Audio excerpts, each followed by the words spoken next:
जय माता दोस्तों। बैसाख का पावन महीना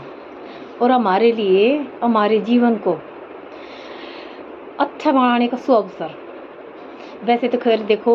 हमेशा सभी को जीव जंतुओं पे, पशु पक्षियों पे, सब पे दया करनी चाहिए। और कोई गरीबी इंसान हो, मतलब सब पे दया करनी चाहिए, सब कोई हमेशा ही करनी चाहिए। लेकिन एक विशेष ऐसे अवसर भी आते हैं साल में कि जब कि जैसे कि बैसाख और ज्येष्ठ के महीने होते हैं, 2 महीने। इनके अंदर क्या होता है कि पानी का इतना ज़्यादा, अन्न और जल का ज़्यादा महत्व इन 2 महीनों में, क्योंकि गर्मी के अंदर पानी का महत्व बहुत ज़्यादा बढ़ जाता है। तो इससे क्या होता है कि जैसे कि अगर आप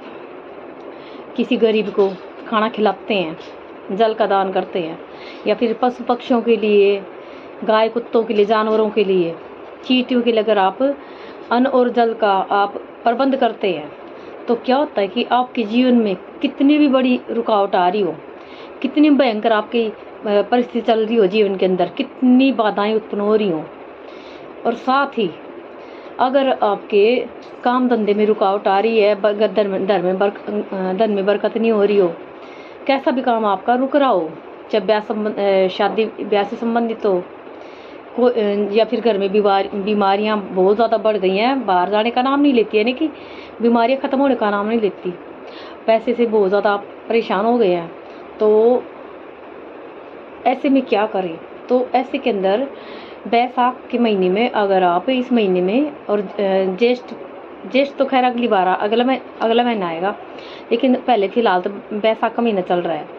तो बैसाख को बड़ा महीना बोलते हैं। तो अगर आप इस महीने की जो अमावस्या आती है, इस तिथि पर अगर आप रोज़ाना करते हैं, तो ये इससे अच्छा तो कोई आपके लिए कोई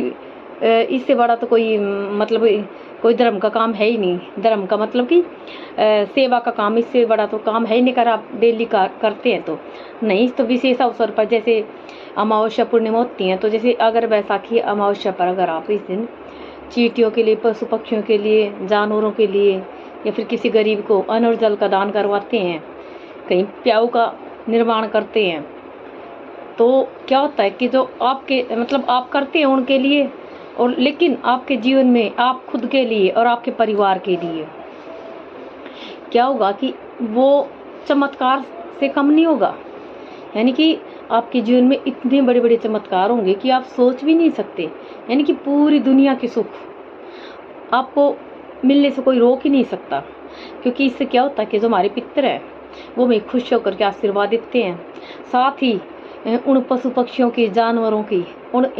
इंसानों की जो आत्मा की दुआ होती है, वो हमें इतना आशीर्वाद देती है कि आप सोच भी नहीं सकते। यानी कि आपके जीवन में हमेशा खुशियाँ बनी रहती हैं, और कोई कष्ट या परेशानी आती भी है तो ऐसे आएंगे कि आपको पता भी नहीं चलेगा कि कब कष्ट और परेशानी आई, कब चली गई। जय माता दी।